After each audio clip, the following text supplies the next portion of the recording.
봄철의 불청객 황사. 오늘 전국적으로 강한 황사 현상이 나타났는데 미세먼지 최고 농도가 세제곱미터당 1000마이크로그램 이상으로 관측되었습니다. 황사 때문에 그런지 목이 따가운 것 같아. 마스크 꼭 쓰고 다니세요. 오늘 황사는 정말 대단하더라고. 집 앞에 산도 안 보이고. 이번 기회에 황사에 대해서 공부 좀 해야겠어요. 해마다 봄철의 불청객인 황사를 어떻게 하면 이길 수 있는지 자세히 알아봐야겠어요. 황사 현상은 봄철 중국 대륙이 건조해지면서 고비 사막, 타클라마칸 사막과 몽골의 삼각지대 및 황하 상류지대의 흙먼지가 편서풍에 실려 우리나라로 날아오는 것입니다. 최근 2005년부터 2009년까지 최근 5년간 연평균 8.21로 황사 발생 빈도가 높아졌어요. 오늘 학교에서도 황사에 대해서 배웠는데요. 황사가 한번 발생하면 동아시아 상공에 떠도는 미세먼지가 약 100만 톤이나 된대요.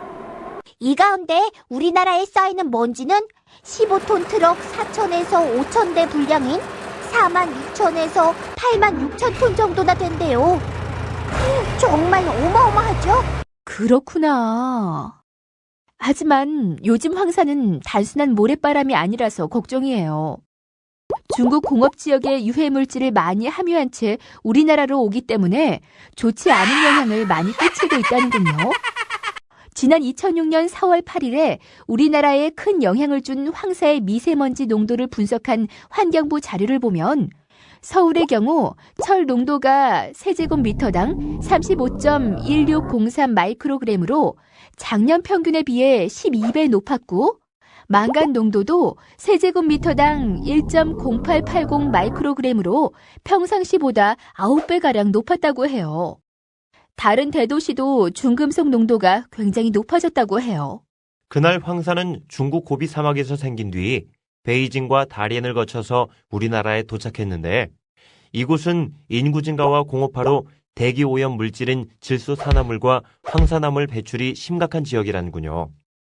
인하대학교 황사연구팀에서 발표한 자료를 보면 황사의 주성분 중 하나인 탄산칼슘이 질소산화물이나 황산화물과 결합한 뒤 서해를 지나면서 화학 반응을 일으켜 질산칼슘이나 황산칼슘으로 변한다고 하는군요.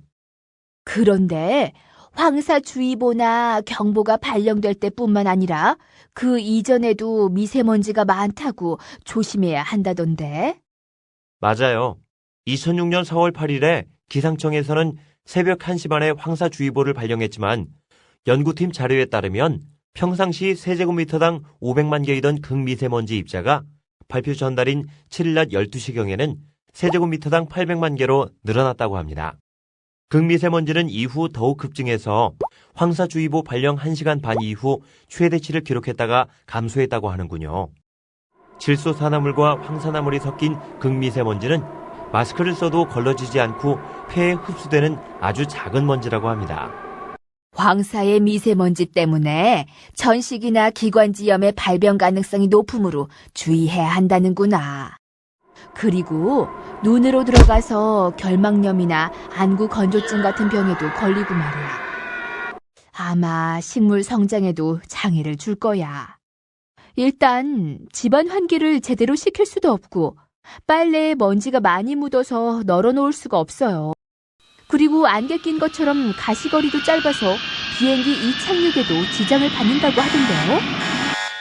반도체나 자동차와 같은 정밀기기 생산에 차질을 줄 수 있고요.